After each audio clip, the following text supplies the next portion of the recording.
바울은 오늘 데살로니가 전서에서 이제 우리를 가리켜서 너희들은 빛에 거하는 자들이다. 낮에 거하는 자들이다. 이렇게 말을 합니다.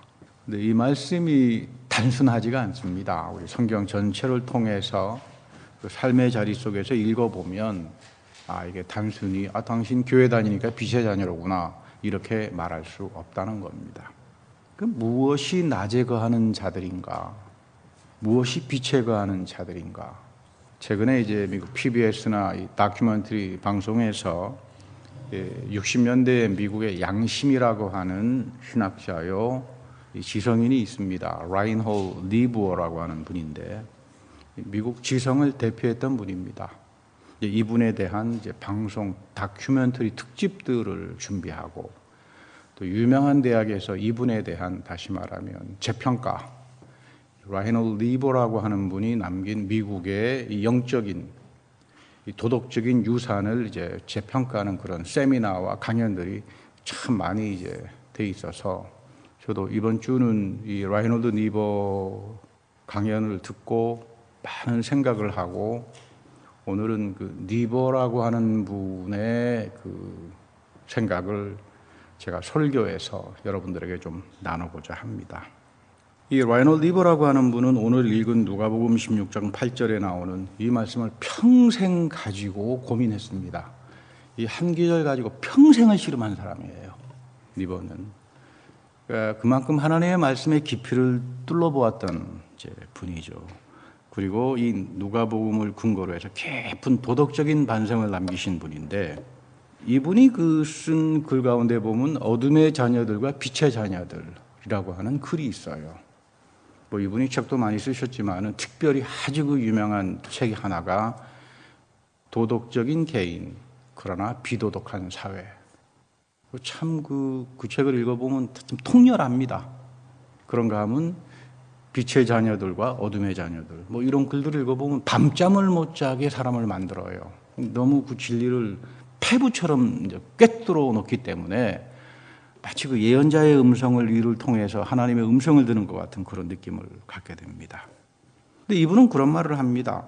어둠의 자녀들이 예수님도 말씀하셨지만 소위 교회를 다닌다고 하는 기독교 이상주의자들이나 모랄리스트들보다 훨씬 더 지혜스럽다. 이게 무슨 말인가요? 교회 다닌다고 그러고 도덕적인 이상론에 빠져 있는 사람들은 인간의 본질, 그 원죄의 현실을 절대로 이해 못합니다.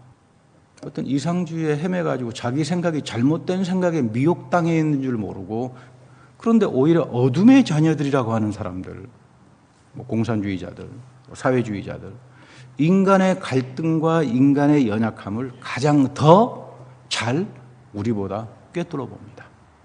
결국 교회가 어떤 도덕적 이상론에 빠져버리게 되면 그 교회는 필연적으로 세속주의화가 되어버립니다. 거기에는 복음이 죽어버립니다.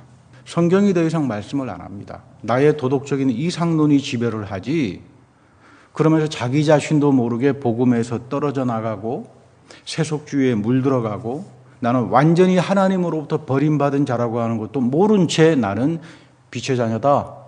나는 교회를 잘 다닌다. 성경책 끼고 이렇게 스스로 위선에 빠져버린다라고 말을 합니다. 이 리버는 사실 민주당의 대표적인 지미 카터가 평생 탐독을 했던 책이 리버입니다. 심지어 오바마, 힐러리 클린턴 손때가 묻을 정도로 이 사람들이 읽었던 책이 리버예요. 그런가 하면 로널드 레이건, 조지 부시도 자기 서가에 이 사람이 쓴 책을 읽어놓고는 미국 정치를 행할 때 리버의 생각을 가지고 미국 정치를 이끌어갔다고 할 정도로 소위 이른바 민주당이나 이런 공화당이나 다 영향을 미친 그런 거장입니다. 이분은 좌로도 가지 말고 우로도 가지 마라. 은혜의 중심의 세계 속으로 가는 거다. 기독교인들은. 죄가 뭔지 똑바로 쳐다보고 우리가 교회에서 원죄를 배우지 못하면 사회적인 죄를 이해하지 못합니다. 그리고 이 중심으로 서서 하나님 앞에 우리가 바르게 설 때에만 미국 교회도, 미국 사회도, 미국 정치도 살아날 수 있다. 이분의 입장을 크리스천 리얼리즘, 기독교적인 사실주의라고 말을 합니다. 사실 바울은 오늘 우리에게 빛의 자녀라고 말합니다. 이 말은 내가 나의 친구와 주변의 사람들을 만나면 하나님의 말씀을 비춥니다. 오늘 우리가 성경 공부 시간에 천사에 대한 공부를 좀 했습니다만 누가복음을 읽으면서 천사는 기쁜 소식을 전하는 사람들입니다. 여러분도 그렇잖아요. 세상에 나가면 우리 교회에 대한 기쁜 소식을 전하잖아요. 그런가 하면 여러분들 찬송하는 사람들입니다. 세상에 나와서 평화로 다스리는 영적인 대제사장의 권세를 하나님께서 채워주신 사람들이에요. 그렇게 살아가려면 나는 끊임없이 하나님의 말씀 안에서 내 영혼을 바꾸고 내 잘못된 습관들을 고치고 새로운 인간으로 거듭나지 않고서는 불가능합니다. 쳐서 복종시킨다는 게 어렵죠. 나에게는 어릴 때부터 자라왔던 사회적인 환경이 있고 가정의 교육이 있고 그 속에서 나라고 하는 존재가 만들어졌기 때문에 이것이 하나님 말씀에 비추어서 이거 잘못된 거라면 이거 쳐서 복종시켜야 되는데 이거는 여러분 내 능력으로 절대로 되지 않습니다. 그래서 우리가 고백의 기도를 할 때도 보면 우리가 죄의 사슬에 묶여서 우리 스스로를 구원하지 못한다. 그 이야기를 하는 겁니다. 내가 나를 구원하지 못한다 이 말이에요. 그거 어떻게 할 수 있는가?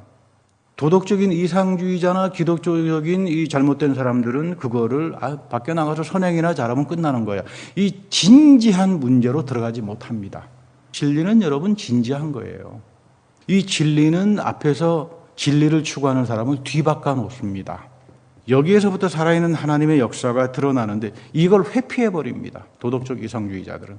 그러니까 교회를 썩게 만들어요. 굉장히 통렬한 비판들이죠. 그래서 예수님도 그렇게 되면 너희들 길거리에 던져서 발 펴지고 말 것이다. 빛의 자녀로 산다 그러면서 길거리에 던져서 발 펴져 버린다면 그게 무슨 빛의 자녀가 되겠습니까? 그 예수님도 한마디로 이야기하죠. 비둘기처럼 온순하고 뱀처럼 지혜스러우라. 뱀처럼 지혜스럽다라고 하는 말은 무슨 뭐 남을 사기치고 뭐 미혹하고 이런 말은 아닙니다. 말씀과 성령 안에서 내 영이 살아나기 시작하고 살아있는 말씀의 지식과 지혜가 나를 채워지기 시작하면 명철함이 드러나죠. 명철함이 드러나는 사람들에게 하나님은 다스립니다. 내 삶을 통해서 하나님이 평화로 다스리게 합니다. 이게 우리가 갖고 있는 영적인 특권들을 말합니다.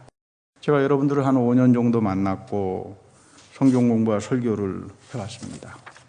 앞으로 우리에게 중요한 것은 어떻게 하면 하나님의 말씀과 성령을 통해서 내 영이 사로잡혀서 영분별이 생기고 명철함이 들어가고 하나님이 다스리는 사건이 내 삶 속에서 어떻게 하면 이루어지게 할까? 이제는 이것을 향해 여러분들 애써야 합니다. 정말로 내가 하나님의 자녀로 하나님과 더불어 동행하면서 산다라고 하는 건 무엇일까? 입으로 그저 빛의 자녀다 아주 그 도덕적 이상주의에 취해가지고 어떤 세속주의에 빠져가지고 여기에서부터 이제 우리는 졸업해야 합니다. 선자가 하루는 제자에게 물었습니다. 무엇이 낮이고 무엇이 밤이냐?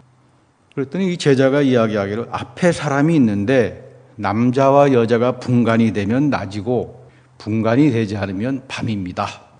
앞에 있는 짐승이 소인지 말인지 구분이 되면 낮이고 구분이 안 되면 밤입니다. 그래서 선생님이 이제 몽둥이로 이제 한데 이제 후려갈기면서 말을 합니다. 그렇지 않다. 너와 같이 있는 자들이 하나님의 자녀로 보이기 시작하고 그에게 함부로 무례한 일을 하지 않고 함부로 말을 하지 않을 때 그것이 빛의 자녀다. 근데 너는 너 이웃에게 속이려고 그러고 떠보려고 그러고 장난쳐보려고 그러고 그리고 남으로부터 은혜를 입었으면서도 파렴치하게 안 그런 척하는 위선을 떠는 사람이라면 그는 어둠의 자녀다. 이런 말을 합니다. 바울도 말합니다. 사랑이라고 하는 것은 은혜라고 하는 것은 절대로 감정주의가 아닙니다. 사랑은 진리와 더불어 기뻐하고 진리는 하나님의 의로움과 더불어 같이 있습니다. 우리가 하나님의 진리를 체험한다라고 하는 것, 하나님의 사랑을 체험한다라고 하는 것은 말씀을 통한 진리의 세계를 만나지 못한 사람들에게는 하나님의 사랑이 무엇인지, 하나님의 은혜가 무엇인지 알 수가 없다는 그런 이야기입니다. 우리 흔히 세상도 빛을 사랑합니다. 그래서 계몽주의라고 하는 말을 쓰죠. 우리 15세기 이후에 16세기 때 소위 인라인먼이라 그래서 유럽에는 계몽주의 사상이 아주 터져 나옵니다. 이 사람들은 자연과학이 세상의 주는 빛으로 생각했습니다. 사람이 이성적인 존재고 자연과학이 잘 발전하고 교육을 잘 받으면 세상의 모든 어두움과 무지는 다 물리칠 수 있다. 그렇게 되면 종교도 필요 없다. 종교는 미신이니까 종교도 다 사라질 거다. 이런 사람들, 계몽주의 전통에 서 있는 사람을 가리켜서 진보주의자라고 말을 합니다. 그러니까 나는 진보주의자요라고 하는 사람들은 누구냐면 종교 필요 없어. 자연과학이 세상을 구원할 거야. 이런 이야기죠.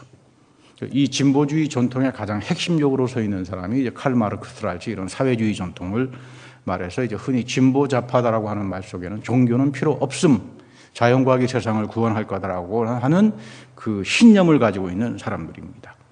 그러니까 이 사람들은 입만 열면 종교를 비판합니다.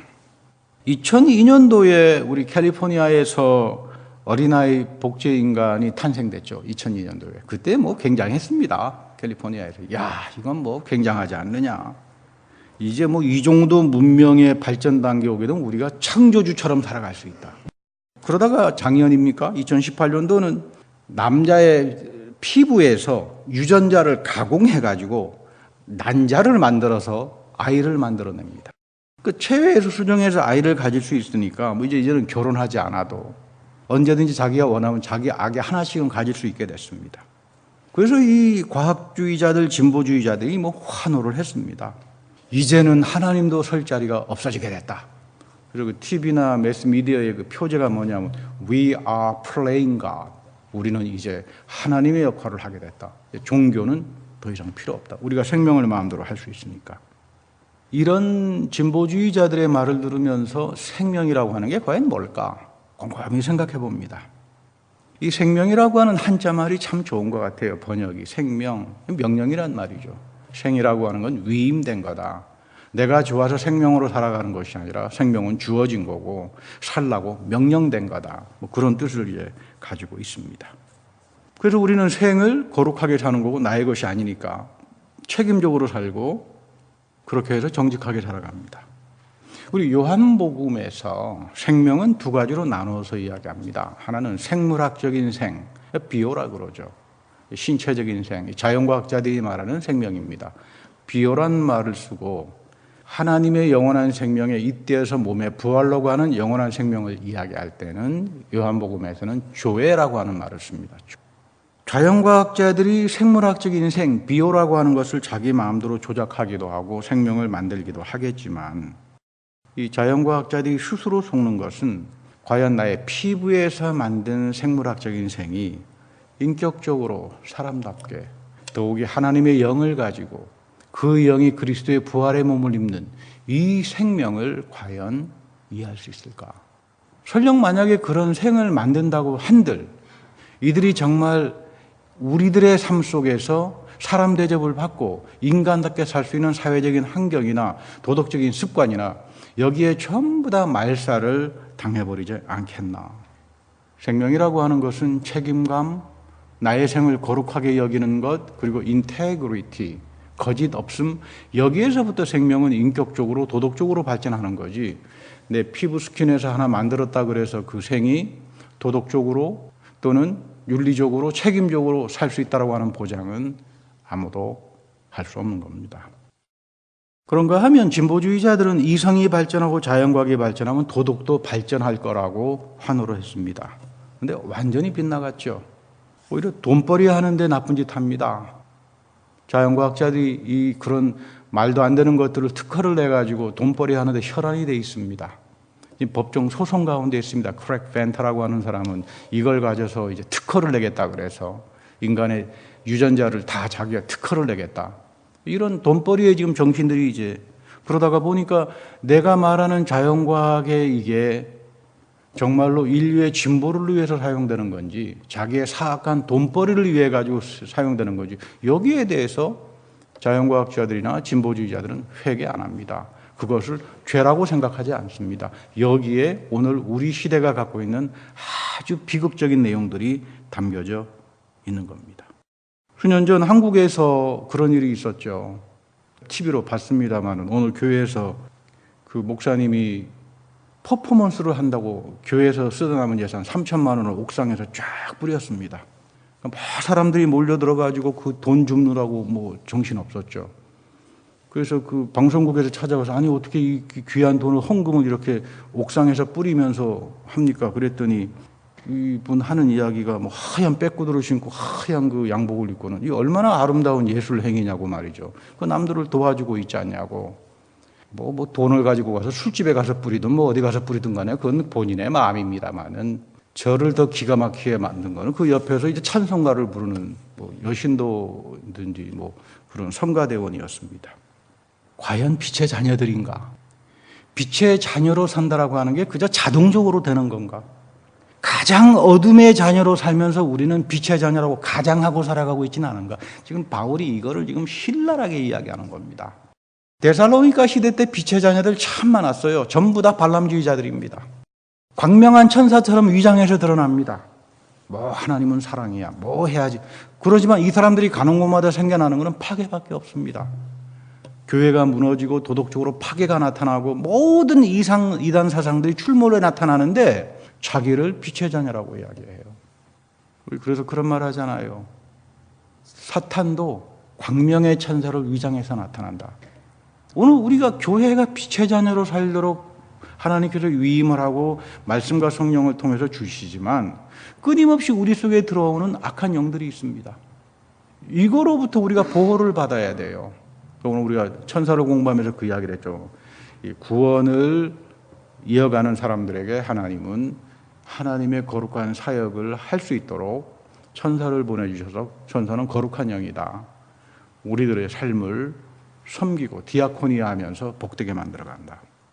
왜 이런 일들이 교회 속에서 벌어지는가? 여호수아 16장을 보면 요셉 지파가 땅을 분배하는 장면이 하나 나와요. 요셉 지파는 하나님의 축복으로 다른 지파에 비해서 아주 강성해지고 인구도 엄청나게 늘어났는데 그러면 당연히 감사와 찬양이 드러날 것 같은데 찬양과 감사 안 합니다. 오히려 불평을 해요. 인구는 많은데 분배받은 땅이 너무 좁다. 그러니까 땅 더 내놔라. 이거 가지고 싸움을 합니다. 사람 마음이라고 하는 게 참 이상하죠. 요셉 지파인데 요셉의 정신을 가지고 전혀 살지 않은 사람들입니다. 그래서 이 요셉 지파들에게 여호수아가 이렇게 말합니다.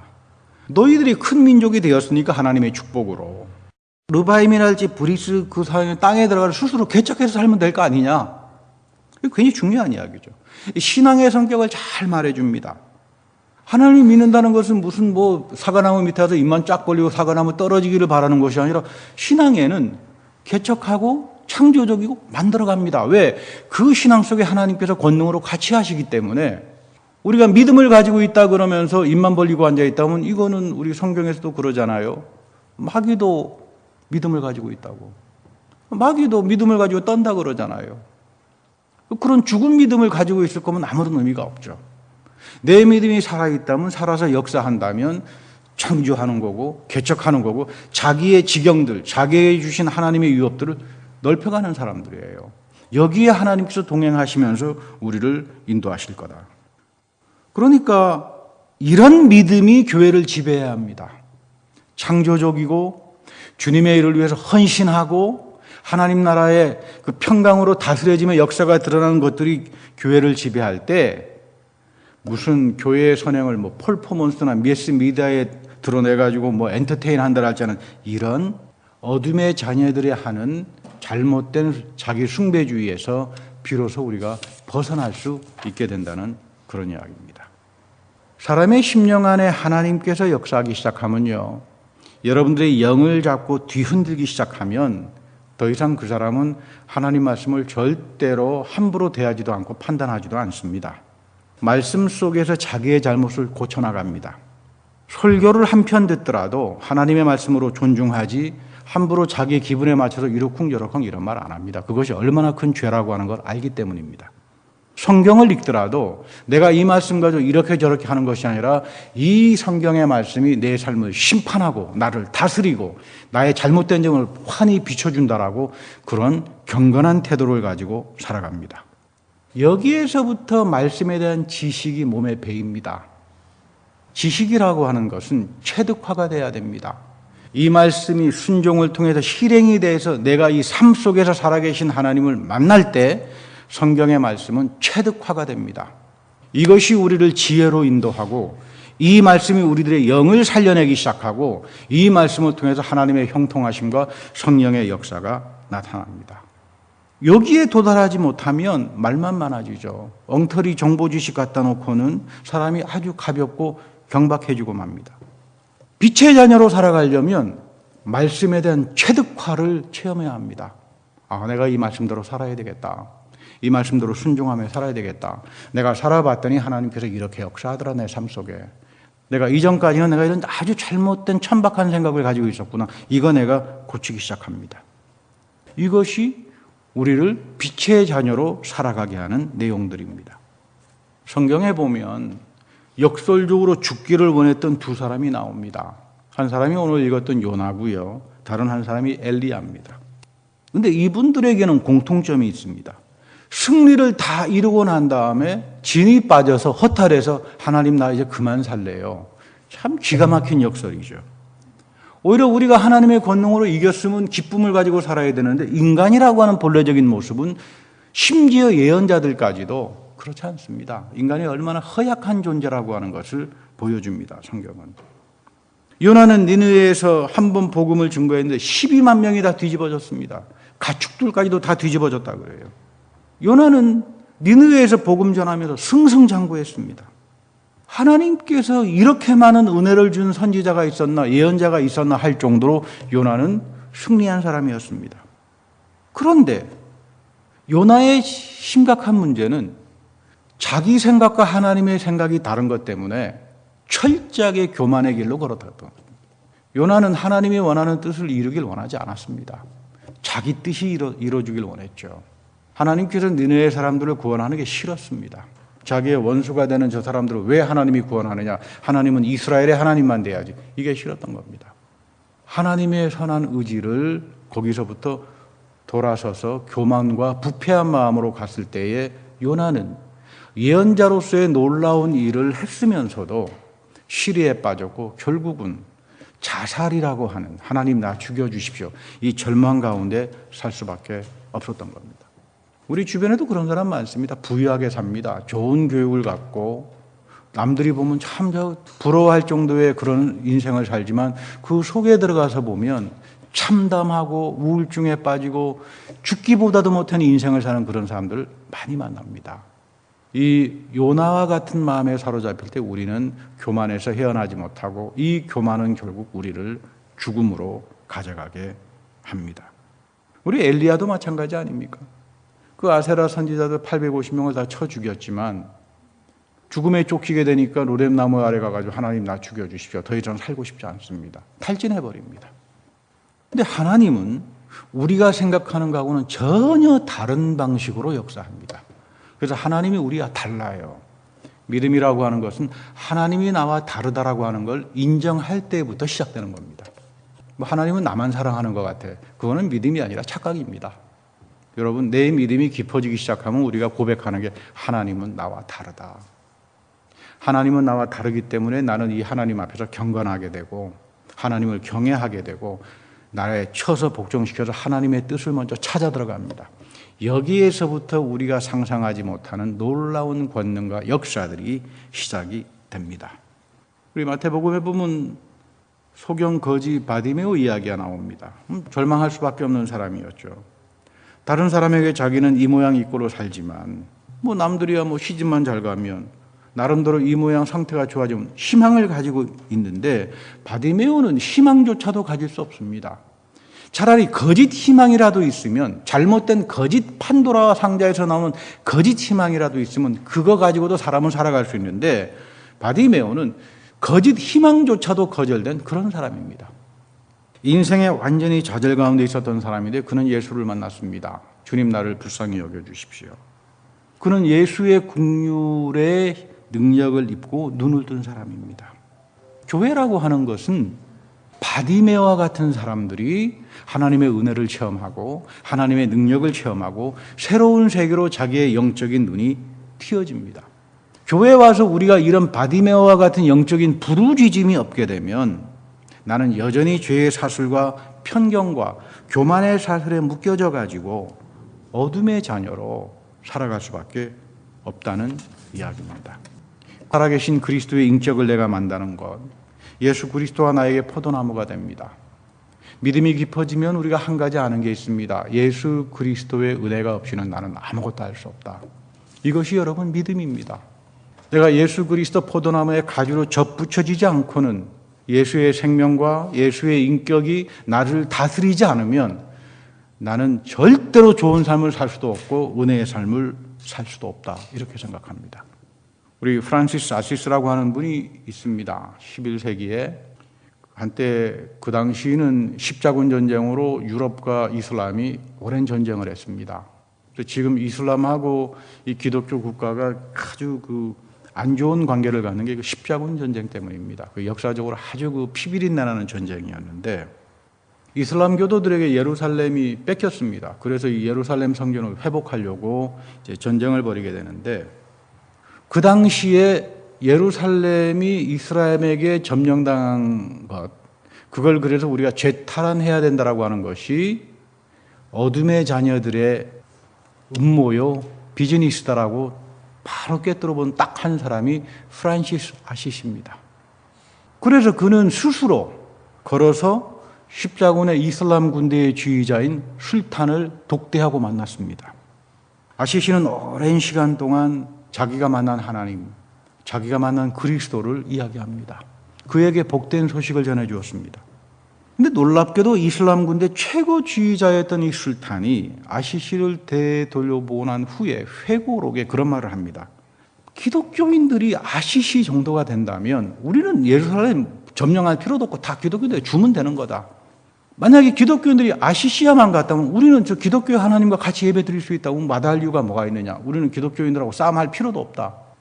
하나님의 생명인 교회를 가지고 사는 사람들은 어둠의 자녀가 무엇인지를 항상 꿰뚫어보고 삽니다.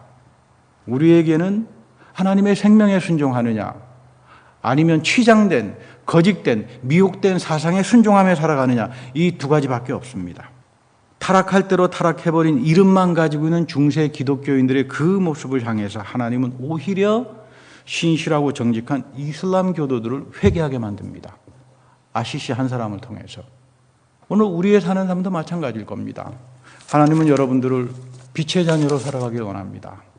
빛의 자녀로 살아가려면 항상 내 영이 열리고 하나님을 향하여 국률한 마음을, 국률한 은혜를 간구하고 말씀과 성령으로 내 영이 채워지기 시작할 때 비로소 여러분들을 통해서 하나님은 놀라운 역사들을 이루어갑니다.